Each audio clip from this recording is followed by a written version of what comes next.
Él firmó el divorcio creyendo haber ganado, pero el juez leyó el testamento y reveló un secreto impactante. Dale a me gusta y suscríbete. Gracias, y disfruta la historia. El golpe seco y autoritario del martillo del juez resonó en la sala de audiencias del Foro Lafayette, en Belo Horizonte. Un sonido que parecía cargar el peso de un punto final. Para Eduarda Meneses, sin embargo, aquel ruido era el presagio de un comienzo. Mantuvo la postura erguida, la barbilla ligeramente levantada y la mirada fija, como una hoja afilada, en la figura del hombre sentado frente a ella. Cayo Albuquerque, su futuro exmarido, un empresario del sector de eventos cuya arrogancia estaba tan bien tejida como sus trajes de diseño, le devolvió la mirada con una sonrisita de suficiencia, un gesto de puro desdén. Giraba el bolígrafo con una estudiada despreocupación, como si los papeles de divorcio que reposaban sobre la mesa de madera maciza fueran solo el menú de un restaurante caro que él se daba el lujo de descartar. Para él, aquello era un juego y tenía la certeza absoluta de la victoria. Tomó el bolígrafo y con un floreo teatral firmó su nombre, la tinta negra sellando el fin de un matrimonio que, para Eduarda, ya había muerto hacía mucho tiempo. Sus ojos fríos y calculadores buscaron los de ella, cargados de una satisfacción cruel, como un depredador que finalmente se libra de una carga. Se inclinó sutilmente hacia adelante y en un susurro venenoso, audible solo para ella en el tenso silencio de la sala, dijo: «Finalmente, libre». El pecho de Eduarda se contrajo, no por el dolor de la pérdida, pues todas las lágrimas por aquel amor roto ya se habían secado, sino por la humillación cruda, por la forma en que él la miraba, como si fuera un objeto roto, una pieza descartable en su tablero de ambiciones. Sus manos, escondidas bajo la mesa, temblaron por un instante, pero cerró los puños, una promesa silenciosa a sí misma de que no le daría el placer de verla derrumbarse. El juez, un hombre de mediana edad, con gafas de montura fina y una expresión de hastío profesional, carraspeó, arreglando los papeles frente a él, listo para pronunciar las palabras finales que disolverían oficialmente el matrimonio. La sonrisa de Cayo se ensanchó, anticipando el desenlace que él mismo había orquestado, y fue en ese instante exacto, en el umbral entre el fin y el comienzo, que el guión predecible de aquella mañana fue hecho pedazos, antes de que la tinta de la firma de Cayo pudiera ser totalmente absorbida por el papel. El juez, con un movimiento deliberado, ignoró los documentos del divorcio y sacó de una carpeta de cuero un segundo sobre. No era un sobre común, pardo y burocrático. Era un sobre de papel berjurado, de un tono crema, sellado con cera roja, donde se veía inconfundible el escudo de la familia Meneses, un pequeño árbol con raíces profundas. Era el sello de su madre, doña Alcira Meneses, una mujer cuya memoria era sinónimo de respeto y admiración en toda la ciudad. La visionaria que había levantado de la nada una red de escuelas comunitarias que había transformado la vida de miles de niños. La sonrisa arrogante en el rostro de Cayo se congeló instantáneamente, como una máscara de yeso que se petrifica. La sangre pareció drenar de su rostro, dejando tras de sí una palidez fantasmal. El silencio en la sala se volvió denso, casi palpable. El juez rompió el sello con un chasquido seco y comenzó a leer. Y en ese momento, mientras las primeras palabras del testamento de su madre resonaban en el ambiente, Eduarda sintió una corriente eléctrica recorrer su espina dorsal. Aquel documento, guardado como un secreto, contenía una cláusula, una bomba de relojería armada por una madre que, incluso desde el más allá, aún protegía a su hija. Una cláusula que estaba a punto de implosionar el mundo de certezas de Caio y revertir cada pieza del juego que él creía haber ganado. Pero antes de sumergirnos en el contenido explosivo de aquel testamento, es preciso entender cómo llegamos hasta aquí. Esta no es solo la historia de un divorcio contencioso, sino la crónica de una traición silenciosa, de verdades enterradas bajo la alfombra de una vida de apariencias y del giro impactante que nadie, mucho menos el arrogante Caio Albuquerque, podría prever. Porque cuando compartes la vida con alguien, crees que conoces a esa persona. Crees que puedes anticipar sus gestos, sus reacciones e incluso el límite de su capacidad para herir. Pero la verdad, la más dura de todas, es que nunca conoces la profundidad de la crueldad de alguien hasta que esa persona piensa que ya ha ganado. Aquel día, sentada frente al hombre que un día juró amarla en la salud y en la enfermedad, en la riqueza y en la pobreza, Eduarda se sintió como si mirara a un completo extraño. La frialdad en su mirada, la presunción en sus gestos, la ausencia total de remordimiento. Todo aquello debería haberla aplastado, pero en su lugar encendió una llama dentro de ella, una brasa de indignación que se negaba a apagarse, porque lo que Caio no sabía, lo que jamás podría haber imaginado, era que doña Alcira había dejado mucho más que buenos recuerdos y una red de escuelas. Había dejado secretos, secretos que harían que el castillo de naipes de Caio se desmoronara de una forma que él nunca esperó. Y mientras los labios del juez formaban aquellas primeras palabras sorprendentes, Eduarda percibió que esta historia, su historia, estaba apenas comenzando. Si estuvieras en esa sala de tribunal, viendo al hombre que amaste burlarse de ti mientras firmaba el fin de todo, ¿qué habrías hecho? ¿Habrías luchado con todas tus fuerzas o simplemente te habrías dado la vuelta y te habrías marchado? Piénsalo. Y si esta historia ya te ha enganchado, dime desde dónde nos estás acompañando, porque vuestro apoyo es lo que nos mueve. Y créeme, la jornada que estamos a punto de iniciar es de esas que no querrás abandonar. Para entender la profundidad de la caída de Caio, es preciso retroceder en el tiempo, a una época en que su sonrisa no era un arma, sino una invitación.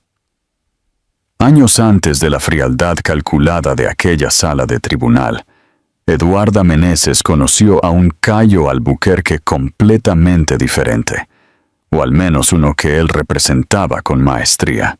Ella tenía 20 y tantos años, aún navegando por las aguas turbias de un luto reciente y abrumador por la pérdida de su padre, un hombre gentil y el pilar de su vida.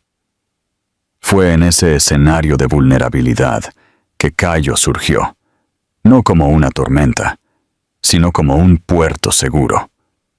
Él era el epítome del encanto mineiro, bien articulado, con una ambición que brillaba en los ojos y una sonrisa fácil que parecía capaz de disipar cualquier sombra. Trabajaba en una productora de eventos, aún pequeña, pero sus sueños eran grandiosos y los vendía con un entusiasmo contagioso.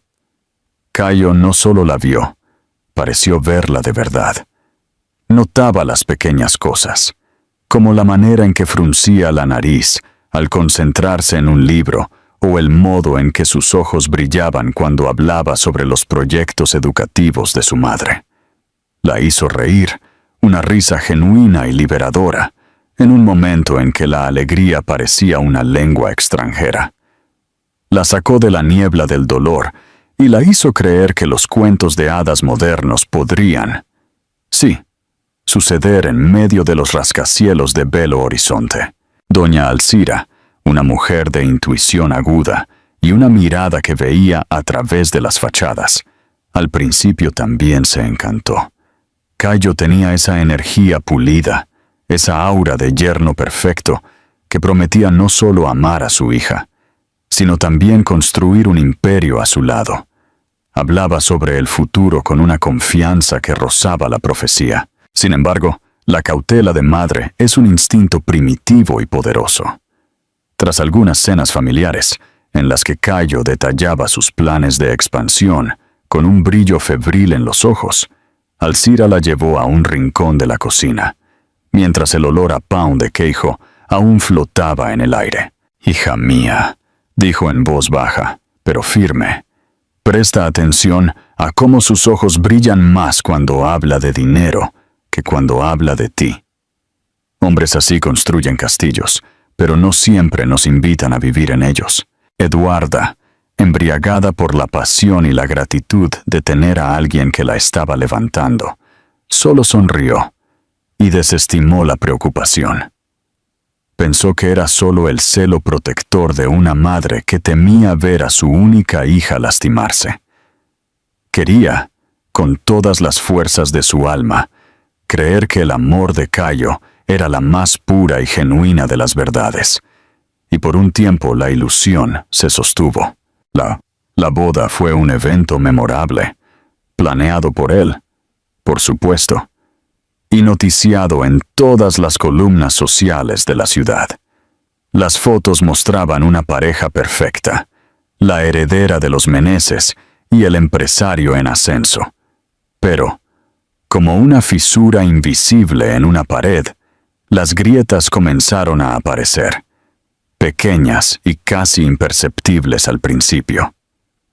La obsesión de Cayo por las apariencias floreció como una mala hierba. La casa en la que vivían, en el barrio Belvedere, necesitaba ser constantemente reformada para impresionar. Los coches en el garaje tenían que ser del año, importados, y los círculos sociales en los que se movían eran rigurosamente seleccionados por su potencial de networking. Eduarda, que creció viendo a su madre dedicar la vida a un propósito mayor, se sentía cada vez más como un accesorio de lujo en la vida de él. Él quería que ella fuera su anfitriona perfecta, organizando cenas para personas que apenas conocía y cuyas conversaciones vacías la agotaban. Exigía que usara vestidos que comunicaran poder, que abandonara sus cómodas zapatillas por tacones que la torturaban, todo para componer la imagen de éxito que él tan desesperadamente anhelaba proyectar. Cuando ella intentaba resistirse, cuando intentaba suavemente tirar de él de vuelta a la simplicidad de los valores que sus padres le enseñaron, el barniz de Cayo se desgastaba, revelando una faceta sombría. Su crueldad no era física, no venía en forma de gritos o agresiones. No. Cayo era más sutil, más quirúrgico. Su arma era la ironía, el sarcasmo, la humillación velada. Él la menospreciaba delante de los amigos, con bromas que solo los dos entendían. La maldad. Ah, duda. Y esa manía suya de querer salvar el mundo con tiza y pizarra, decía, provocando risas mientras el corazón de ella se encogía. A puertas cerradas era peor. Se burlaba de su ropa, llamándola uniforme de maestra. Desdeñaba sus ideas para modernizar la fundación de su madre, tratándolas como pasatiempos infantiles. Querida, deja la estrategia para quien entiende de negocios.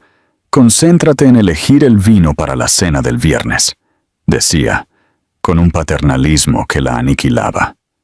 Él fue, metódicamente, minando su autoconfianza, lasca por lasca, hasta que la mujer vibrante y llena de sueños que él conoció se convirtió en un eco de sí misma, una figura que apenas se reconocía en el espejo. Ella se quedó.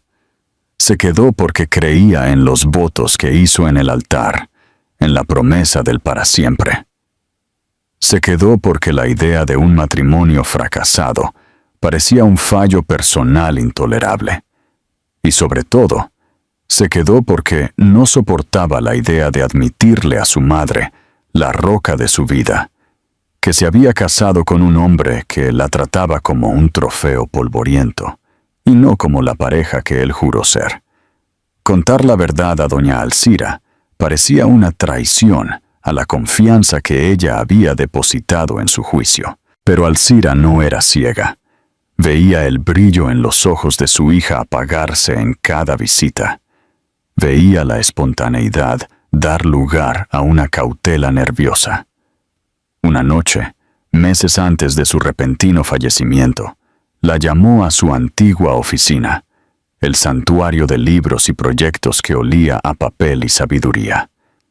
Con su mano arrugada sobre la de Eduarda, la miró profundamente a los ojos y dijo las palabras que se convertirían en un ancla. Hija mía, el amor debe hacer florecer, no marchitar.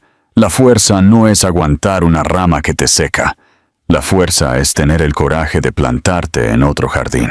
Aquellas palabras la persiguieron, resonando en su mente, especialmente después de que su madre se fue.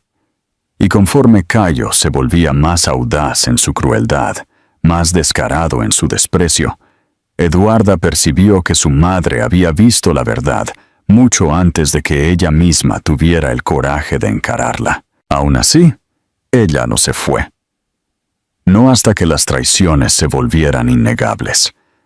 No hasta descubrir cosas que la hicieron cuestionar si alguna vez, en algún momento, ella realmente conoció al hombre con quien compartía la cama. Y fue esa espiral de desilusión la que los llevó a aquella sala de tribunal, al día en que él firmó aquellos papeles con una sonrisa victoriosa, creyendo que la había reducido a nada. Mal sabía él que en el sobresellado que el juez sostenía, el amor de una madre y su visión aguda probarían que él había subestimado no solo a Eduarda, sino principalmente el poder protector de doña Alcira Meneses.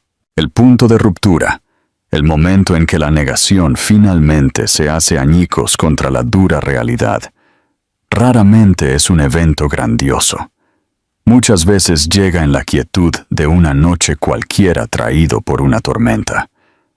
Fue exactamente lo que sucedió en un jueves lluvioso de noviembre, pocos meses después del funeral de doña Alcira. La lluvia caía afuera con una furia bíblica, tamborileando contra los cristales de la inmensa casa como dedos impacientes. Eduarda estaba sentada sola en la cocina, el silencio de la casa amplificado por el sonido de la tormenta. La cena, que ella había preparado con un esmero casi automático, se enfriaba intacta sobre la mesa de mármol. Cayo había prometido volver temprano. Una reunión rápida, mi amor, solo para cerrar un patrocinio, había dicho. Pero el reloj en la pared ya pasaba de las 11 de la noche. Sus llamadas caían directo al buzón de voz, un abismo digital que se tragaba sus preocupaciones. Ella debería estar acostumbrada. Las noches tardías, las excusas vagas sobre networking y clientes de última hora se habían convertido en la banda sonora de su matrimonio. Pero aquella noche era diferente. El luto por la madre aún era una herida abierta, y la soledad parecía más pesada, más sofocante. Contra su propio sentido común, contra la voz en su cabeza que le decía que simplemente se fuera a la cama y fingiera que no le importaba, decidió esperar. Las horas se arrastraron, cada tic-tac del reloj un pequeño golpe en su pecho. Fue casi la 1 de la mañana, cuando el brillo de los faros de un coche barrió la entrada del garaje.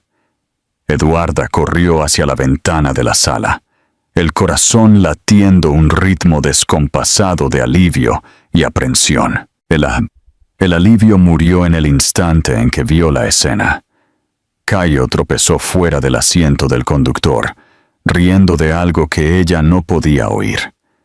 y agarrada a su brazo como una enredadera estaba una mujer que Eduarda nunca había visto, con un vestido rojo tan corto que parecía un insulto a la fría lluvia y un cabello rubio platino que brillaba bajo la luz del poste. La risa de ella era alta, estridente, y se agarraba a él con una intimidad que no dejaba margen para dudas. Él ni siquiera intentó silenciarla, mientras tambaleaban en dirección a la puerta principal, compartiendo un secreto susurrado que terminó con otra carcajada de ella. Eduarda se congeló. El sonido de la sangre pulsando en sus oídos ahogó el de la tormenta. Por una fracción de segundo, el instinto de autopreservación gritó para que corriera escaleras arriba, se metiera debajo de las sábanas y fingiera un sueño profundo. Fingir que no vio, fingir que no entendió. Pero algo dentro de ella, una cuerda que venía siendo estirada por años de pequeñas humillaciones y grandes decepciones, finalmente se rompió, cuando la puerta principal se abrió con un crujido, revelando a la dupla empapada y risueña. Eduarda no estaba en lo alto de la escalera. Estaba parada en medio del hall de entrada, de brazos cruzados, una estatua de hielo en medio de su propia casa. La sonrisa de Cayo vaciló, solo por un segundo, antes de que la máscara de la arrogancia volviera a asentarse en su rostro. «Ah, duda», dijo él, con una casualidad forzada, como si acabara de volver de la panadería. «¿Estás despierta?» «Esta es Marcela, nuestra nueva consultora de marketing. Estábamos finalizando una estrategia». El perfume de Marcela la golpeó incluso antes que las palabras. Era un perfume dulce, empalagoso, inconfundiblemente barato e íntimo. La mujer la midió de arriba abajo con una mirada insolente y le dedicó una sonrisita, pasando la mano por el hombro de Cayo, como si marcara territorio. El estómago de Eduarda se revolvió.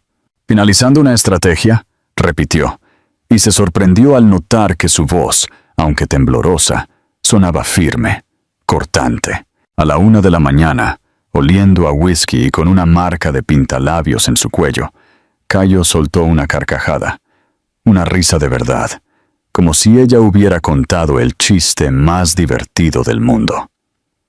«Estás siendo dramática como siempre. No seas paranoica, querida». Dramática era su palabra favorita. El sello que él usaba para invalidar cualquier sentimiento de ella que le incomodara. Era la herramienta que él usaba para hacerla dudar de sus propios ojos, de sus propios instintos. Pero esta vez no había duda. La verdad se instaló en sus huesos con el peso frío e irrefutable de una lápida. Él no era solo cruel, era infiel. Y la humillación de traerla a su casa, al santuario que debería ser de ellos, era la profanación final. Ella no gritó, no lloró, solo lo encaró. Una mirada vacía que lo desarmó más que cualquier histeria, y con una calma que lo asustó, ella dijo: «Acabas de enterrar el poco respeto que quedaba». A la mañana siguiente, mientras Cayo roncaba en el cuarto de invitados, ahogado en su sueño de mentiras, Eduarda se sentó a la mesa de la cocina. El sol de la mañana entraba por la ventana, indiferente al cataclismo que había ocurrido en su vida. Las palabras de su madre resonaron en su mente, no más como un consejo, sino como un mandamiento.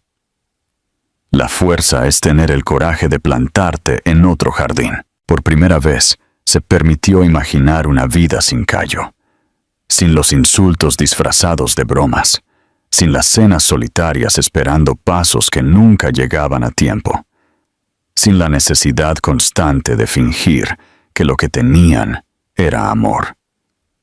La imagen era aterradora, pero, bajo el miedo, había una corriente subterránea de alivio, de libertad. Fue el día en que la decisión, antes una semilla dormida, finalmente germinó. Ella cogió el teléfono y marcó un número que no usaba hacía años, pero que su corazón nunca olvidó. Enrique Duarte, su vecino de la infancia, su primer e inocente amor de adolescencia, el chico con quien intercambiaba notas sobre el muro. El tiempo los había separado, pero ella sabía, por las noticias que llegaban a través de amigos en común, que Enrique se había convertido en un abogado renombrado, conocido por su integridad y discreción. Cuando él atendió, su voz, ahora más grave, pero aún con el mismo tono calmado que ella recordaba, fue como un bálsamo. Ella contó todo, la voz fallando al describir la escena de la noche anterior. Del otro lado de la línea, no hubo vacilación, solo una firmeza protectora. «Eduarda», dijo él, y el uso de su nombre completo sonó como un llamado al respeto que ella había perdido. «Ha llegado la hora de que te liberes. Yo me encargo de todo». Esa frase simple fue la boya de salvación que ella necesitaba. El divorcio fue protocolizado a la semana siguiente. Fue el inicio del fin de su matrimonio, y sin que ella lo supiera, el verdadero comienzo del giro de su vida. La reacción de Cayo Albuquerque al recibir la citación del divorcio no fue de sorpresa o tristeza. Fue de pura e irrestricta furia. Para un hombre como él, cuya identidad estaba esculpida en la percepción pública de éxito y control, ser abandonado no era solo un rechazo personal. Era una afrenta pública, una mancha en su biografía cuidadosamente construida. La máscara del marido encantador y paciente cayó, no solo para Eduarda, sino para el mundo que tanto se esforzaba por impresionar. Y debajo de ella se reveló un estratega cruel, dispuesto a usar tácticas de tierra quemada para ganar la guerra que él mismo había provocado. Si él ya no podía tenerla como un trofeo, entonces la transformaría en un ejemplo, una advertencia para quien osara desafiarlo. La primera andanada no fue disparada en un tribunal, sino en los cafés, en los grupos de WhatsApp de la élite de Belo Horizonte y en las columnas sociales que antes lo celebraban. La narrativa que él comenzó a tejer era insidiosa y eficaz. Eduarda, la heredera recluida, estaba desequilibrada. El luto por la madre la había desestabilizado emocionalmente. El matrimonio, suspiraba para amigos en común, con una actuación digna de un Oscar, se acabó por culpa de ella, por su inestabilidad y paranoia. Él era un maestro de la manipulación, jugando con las inseguridades y la sed de chismes de la alta sociedad. Para los amigos hombres, pintaba a Eduarda como una esposa frígida y exigente. Para las mujeres, se presentaba como la víctima, un marido dedicado que intentó de todo para salvar a una mujer rota. Usó su red de contactos como un ejército. Periodistas que le debían favores comenzaron a publicar notas veladas sobre la crisis personal de la heredera de los Meneses. Amigos que antes abrazaban a Eduarda, en eventos ahora desviaban la mirada, sus saludos volviéndose fríos y apresurados. La soledad, que antes era una presencia fantasmal en las noches en casa, ahora la seguía a plena luz del día, un manto invisible de aislamiento. El golpe más bajo, sin embargo, fue cuando apuntó al legado de su madre, Cayo, que durante años usó la asociación con la Fundación Meneses para pulir su propia imagen. Comenzó a envenenar el pozo por dentro. Llamó a miembros del consejo, plantando semillas de duda sobre la capacidad de Eduarda para gestionar la institución. «No está bien», decía con falsa preocupación. «Temo que sus decisiones impulsivas puedan comprometer el trabajo de toda una vida de Alcira». Llegó a cooptar a empleados antiguos, personas que vieron a Eduarda crecer en los pasillos de las escuelas, ofreciéndoles consultorías en sus eventos a cambio de lealtad e información. Eduarda sintió que el suelo se abría bajo sus pies. Los ataques no eran solo mentiras, eran profanaciones. Él estaba usando la memoria de su madre, la cosa más sagrada para ella, como munición. Las humillaciones públicas eran como pequeños cortes de navaja. Un día, al entrar en un restaurante que solía frecuentar con sus padres, oyó su nombre en un susurro proveniente de una mesa cercana, seguido de risitas. En otra ocasión, una antigua amiga la detuvo en una tienda para decirle, con una compasión venenosa: «Querida, si necesitas un buen terapeuta, conozco uno excelente. Cayo está tan preocupado por ti». Cada incidente era un recordatorio de que la guerra de él no era sobre el divorcio, era sobre la aniquilación de su reputación, de su identidad. Fue Enrique quien la mantuvo en pie. En su oficina sobria, lejos de las miradas curiosas, él era la personificación de la calma. Escuchaba cada nuevo relato de humillación, su rostro endureciéndose, pero su voz permaneciendo firme. Eso es lo que él hace, Eduarda. Es el manual del narcisista herido. Él necesita destruirte para sentirse victorioso. Él quiere que te alteres, que grites, que pierdas el control. Eso validaría su mentira de que eres inestable. No le des ese placer. Déjalo gastar toda su munición. Vamos a documentar todo. Cada mentira, cada llamada, cada nota plantada. Él nos está dando el arma para derrotarlo. A pesar de la lógica inquebrantable de Enrique, el peso emocional era devastador. La fuerza que ella exhibía durante el día se desvanecía cuando caía la noche. Sola en su apartamento, a donde se había mudado para huir de los recuerdos de la casa que compartió con Cayo, la armadura se desmoronaba. Las lágrimas que ella sostenía con tanta fuerza finalmente venían, silenciosas y amargas.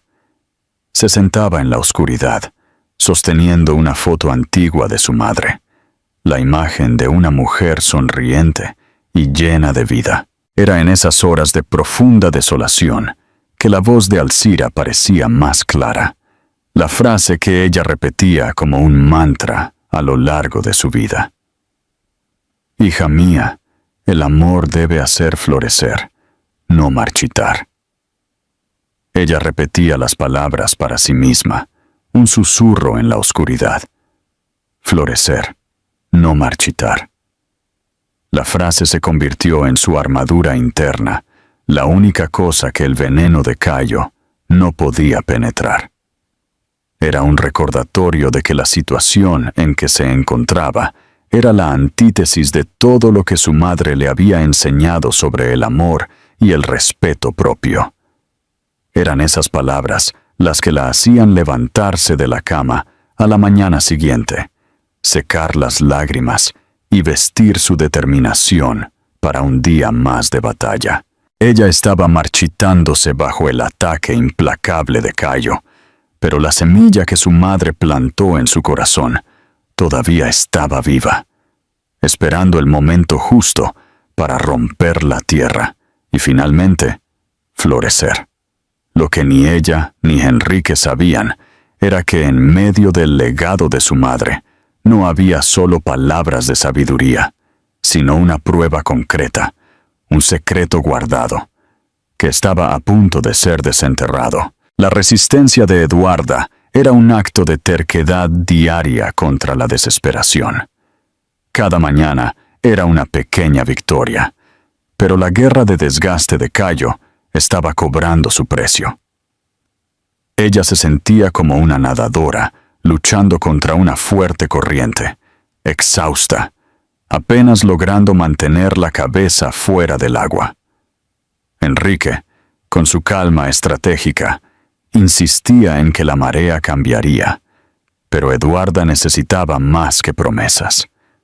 Ella necesitaba una señal, algo tangible que probara que no estaba luchando una batalla perdida. Esa señal vino no como un trueno, sino como un susurro del pasado en una tarde gris y melancólica. Buscando un refugio de la avalancha de noticias falsas y miradas de lástima, fue hasta la sede de la Fundación Meneses. Pero en lugar de concentrarse en el trabajo del día, algo la jaló hacia la antigua oficina de su madre, un cuarto que ella había mantenido casi intacto desde su muerte, como un santuario. El aire allí era diferente, impregnado con el olor familiar de libros antiguos, cedro y del perfume suave que Alcira usaba. Era un lugar suspendido en el tiempo. Pasó los dedos por la mesa de roble macizo, por los bolígrafos alineados, por los portarretratos con fotos de ella niña. Era un acto de búsqueda de consuelo, de conexión. Sus ojos vagaron por la estantería abarrotada, una pared de conocimiento que iba de Paulo Freire a balances contables. Y entonces algo llamó su atención.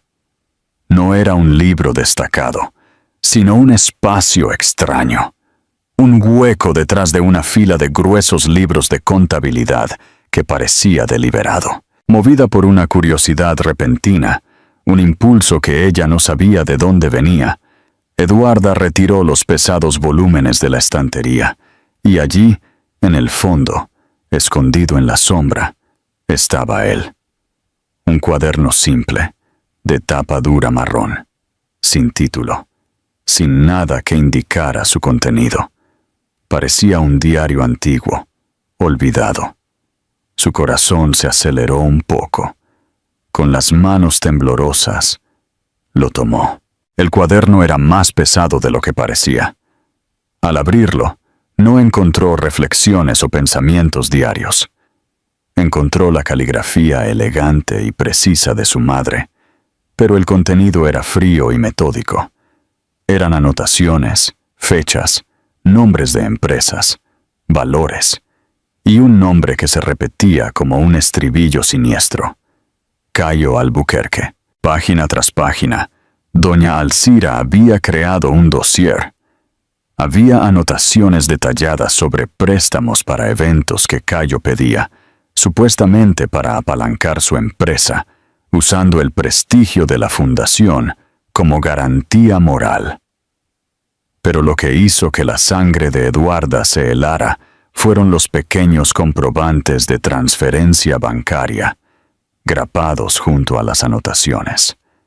Eran transferencias de cuentas de la fundación, disfrazadas como pagos a proveedores o gastos de marketing para empresas que Eduarda nunca había oído hablar. Con una búsqueda rápida en el móvil, el rompecabezas macabro comenzó a armarse. Las empresas eran de fachada, registradas a nombres de testaferros, pero todas ligadas a un único beneficiario final: Cayo. Su madre no estaba solo desconfiada, estaba investigando. Ella había descubierto que Cayo no estaba solo aprovechándose de su generosidad. Estaba sistemáticamente desviando dinero, usando la institución, que era la obra de su vida, como su cajero automático particular. El dolor de la traición fue abrumador, pero bajo él surgió una nueva emoción, feroz y poderosa: la furia de la justicia. Su madre no había sido engañada, ella sabía, y había dejado un mapa, un arma cargada, esperando que su hija la encontrara. Eduarda no esperó. Con el cuaderno presionado contra el pecho como si fuera un escudo, condujo directamente a la oficina de Enrique. Entró en su sala sin ser anunciada, los ojos brillando con una mezcla de lágrimas y fuego. Puso el cuaderno sobre la mesa de él, sin decir una palabra. Enrique, viendo la urgencia en su rostro, lo abrió. El silencio en su oficina era absoluto mientras él hojeaba las páginas, su expresión cambiando de curiosidad a concentración, y finalmente a un asombro contenido.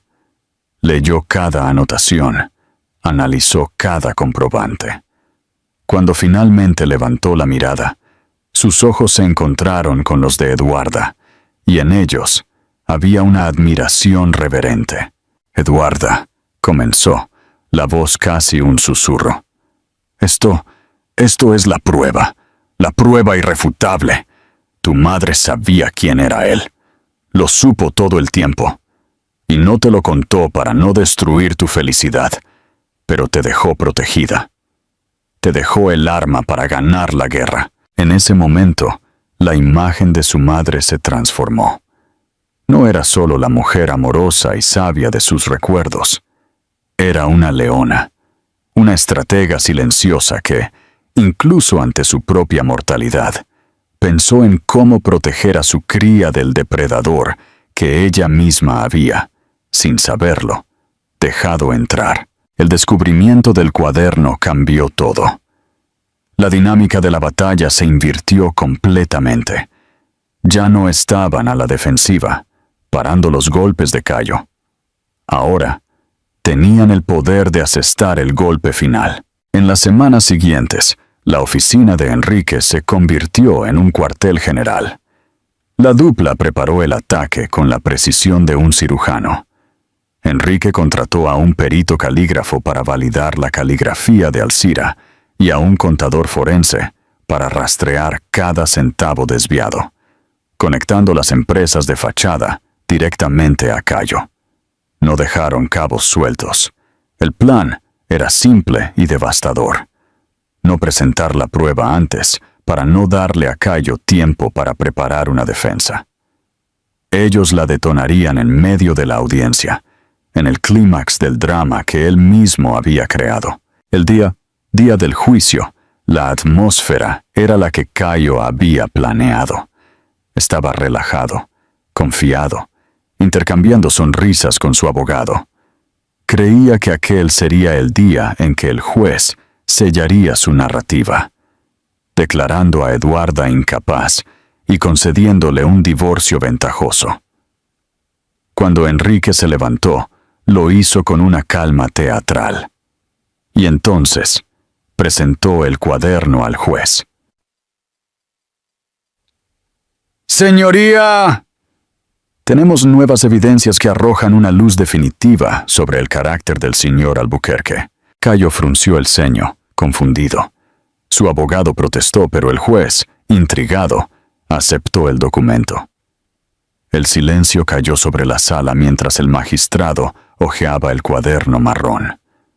A cada página que pasaba, su expresión se volvía más severa. Se detuvo, ajustó las gafas en su rostro, releyó un pasaje y luego alzó los ojos, fijándolos en Cayo, con una frialdad glacial. La máscara de confianza de Cayo comenzó a resquebrajarse. El juez se aclaró la garganta y su voz sonó firme, cada palabra un clavo en el ataúd de la credibilidad de Cayo. De acuerdo con estas anotaciones y comprobantes, meticulosamente registrados por la fallecida señora Alcira Meneses, el señor Cayo Albuquerque desvió recursos de la Fundación Meneses y usó el nombre y el prestigio de la familia en beneficio propio, de forma continua y deliberada. El rostro de Cayo palideció. El color desapareció tan rápido que pareció un fantasma en su traje caro. La sonrisa, la arrogancia, la certeza, todo se desintegró en un instante. La máscara no solo cayó, se hizo añicos en el suelo del tribunal para que todos vieran lo que había debajo. El veredicto del juez cayó sobre la sala de audiencias no como el sonido de un martillo, sino como el silencio ensordecedor que sigue a una explosión. Las palabras, pronunciadas con una gravedad cortante, desmantelaron el universo de Cayo Albuquerque, ladrillo a ladrillo. El magistrado, con el cuaderno marrón aún abierto frente a él, como una escritura sagrada, declaró nulas, una por una, todas las alegaciones frívolas y maliciosas que Cayo había hecho contra Eduarda. La narrativa de inestabilidad emocional y desequilibrio que él tejiera con tanto esmero, se deshizo en el aire como humo. Enseguida, vino el golpe de gracia. El juez, mirando por encima de las gafas a Eduarda, le garantizó no solo el divorcio en los términos que ella pedía, sino la dirección plena e incuestionable de la fundación y de toda la red de escuelas Meneses, libre de cualquier interferencia o reivindicación futura por parte del exmarido. Luego, volviéndose hacia Cayo, cuya palidez ahora daba lugar a un rojo rabioso que subía por su cuello, el juez determinó que una copia del cuaderno de doña Alcira y de los hallazgos de la pericia contable fuera inmediatamente remitida a la Fiscalía para la apertura de una investigación formal por fraude, estafa y apropiación indebida. El chasquido del bolígrafo del juez, al firmar la sentencia, fue el gatillo. La compostura de Cayo, ya hecha trizas, explotó. Se levantó de un salto, tirando la silla hacia atrás, con un estruendo que hizo que todos se sobresaltaran. Sus ojos, desorbitados e inyectados de furia, se encontraron con los de Eduarda al otro lado de la sala. La máscara de víctima, de empresario de éxito, de hombre sofisticado, se había pulverizado, revelando la criatura cruda y desesperada que siempre existió por debajo. «¡Vas a arrepentirte de esto, Eduarda!», gritó, la voz ronca y descontrolada, el dedo tembloroso apuntándola como un arma. «¿Crees que ganaste? Te vas a arrepentir amargamente». Su abogado intentó contenerlo, pero él lo empujó. El tribunal entero contuvo la respiración, esperando la reacción de Eduarda. Esperaban lágrimas, un grito de vuelta, quizás miedo. Pero la mujer que se levantó lentamente de su silla no era la misma que había entrado en aquella guerra. Ella lo encaró, no con odio, sino con una serenidad casi sobrenatural, una calma forjada en el fuego del dolor y la humillación. Su voz, cuando habló, no era alta, pero atravesó el silencio de la sala con la claridad de una campana. «No, Cayo», dijo, y había un universo de tristeza y liberación en su respuesta. «Ahora solo me arrepiento del tiempo que perdí creyendo en ti». No había nada más que decir. La frase flotó en el aire, un epitafio para el matrimonio y para el hombre que él un día fingió ser. Mientras los oficiales de justicia se acercaban para escoltar a un Cayo que ahora maldecía y se debatía, Eduarda simplemente se dio la vuelta y, con Henrique a su lado, caminó fuera de aquella sala, sin mirar atrás. Los meses que siguieron fueron la materialización del karma.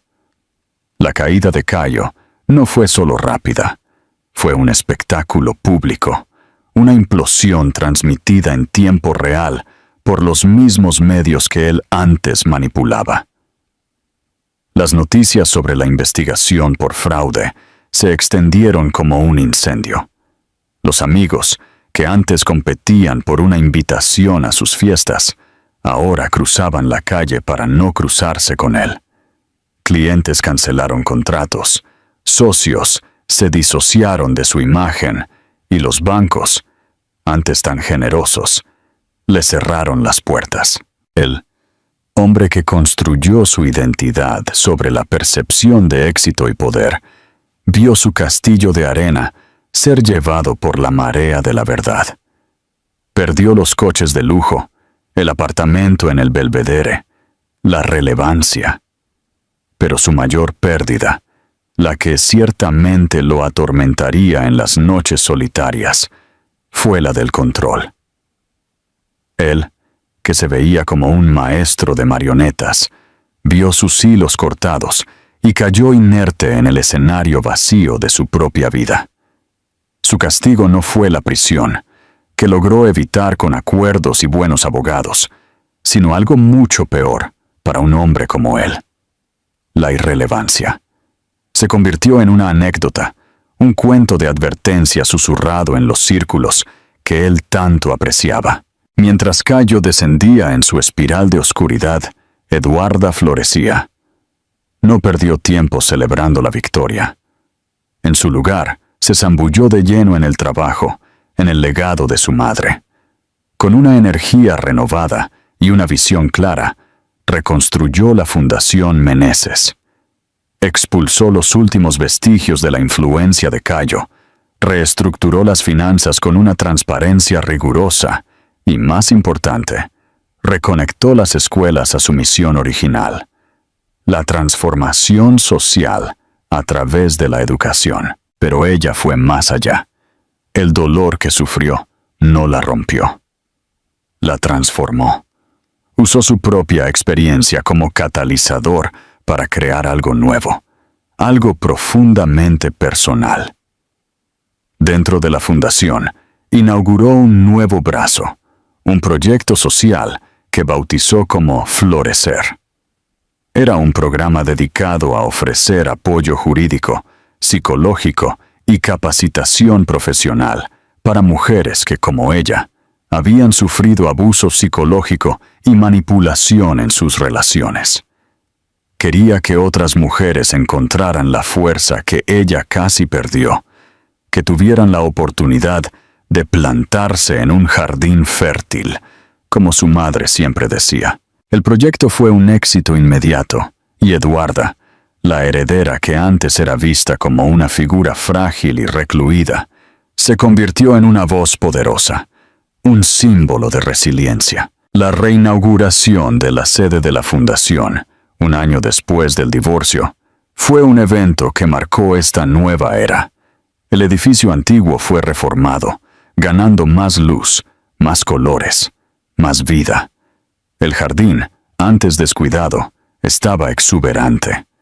No había columnistas sociales o la élite vacía que Cayo solía cortejar.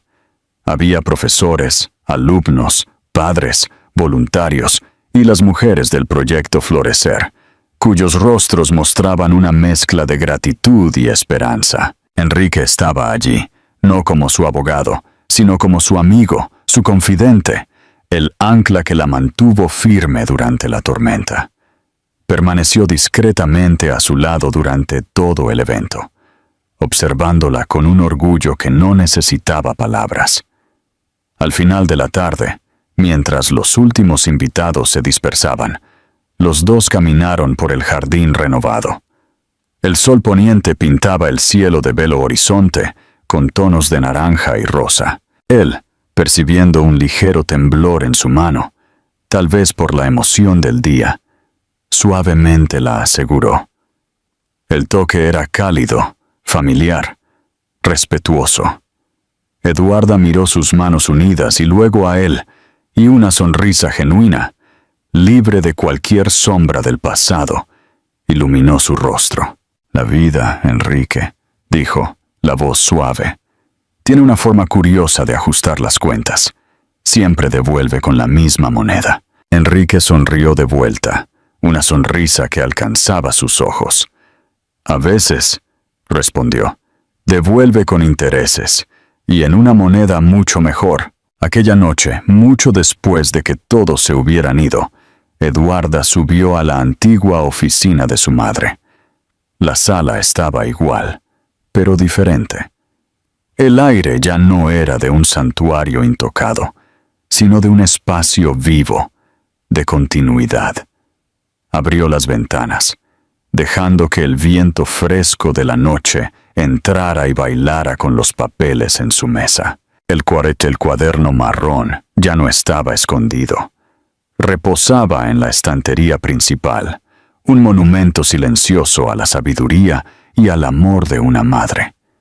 Miró al cielo estrellado, a la inmensidad oscura salpicada de luz, y en un susurro, que era parte ruego, parte conversación, habló con la mujer que lidera la vida y, de cierta forma, la había salvado por segunda vez. Gracias, mamá. Me enseñaste a florecer, incluso después del invierno más riguroso. Me salvaste, incluso después de partir. Y aunque el único sonido era el del viento en los árboles, Eduarda sintió una paz profunda. la certeza de que, de alguna forma, su madre la escuchaba. La historia de un matrimonio roto había terminado, pero la historia de Eduarda Meneses, la mujer que renació de las cenizas, estaba apenas comenzando. Gracias por ver esta historia hasta el final. Si te gustó, seguro te encantará la próxima. Es aún más intrigante de lo que puedes imaginar. Así que, no te la pierdas. Haz clic en la imagen que aparece en tu pantalla ahora mismo para verla.